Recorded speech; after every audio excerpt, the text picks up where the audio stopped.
The UN Human Rights Office has said that more than 500 civilians have lost their lives since Russia's invasion of Ukraine began 2 weeks ago. The UN said that most casualties were caused by shelling and airstrikes.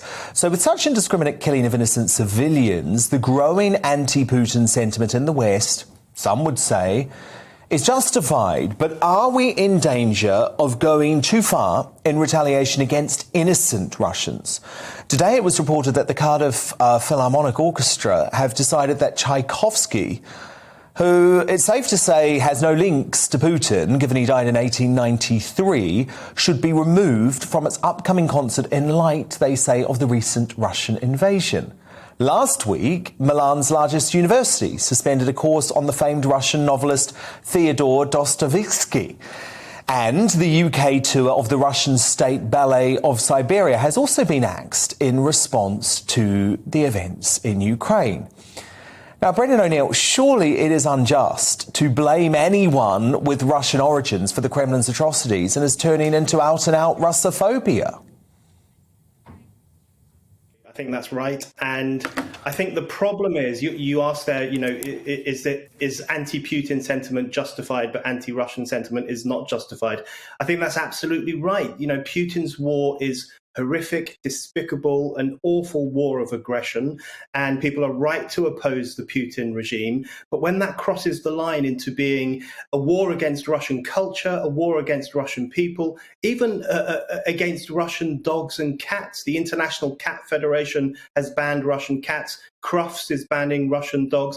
We're going too far. This is becoming an unhinged cancel culture against all things Russian, and that's not fair to Russian people.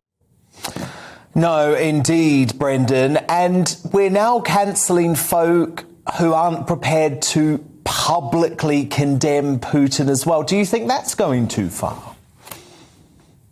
I do think that's going too far. And Russian people can't win at the moment because, on the one hand, the Munich Philharmonic Orchestra ditched one of its conductors, the greatest conductor in the world, by all accounts, because he was too cozy with Putin and he refused to publicly denounce Putin. But then there was a filmmaker a Russian filmmaker, whose film was supposed to be shown at the Glasgow Film Festival. That was ditched as well, even though he has condemned the war in Ukraine. So it looks like if you're Russian, that's the problem.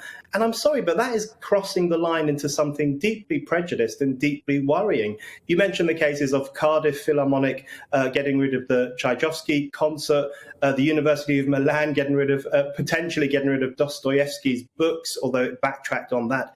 This is some of the greatest culture ever made. Russia is not some ridiculous backwater. It has contributed some of the most important art and ideas to human civilization.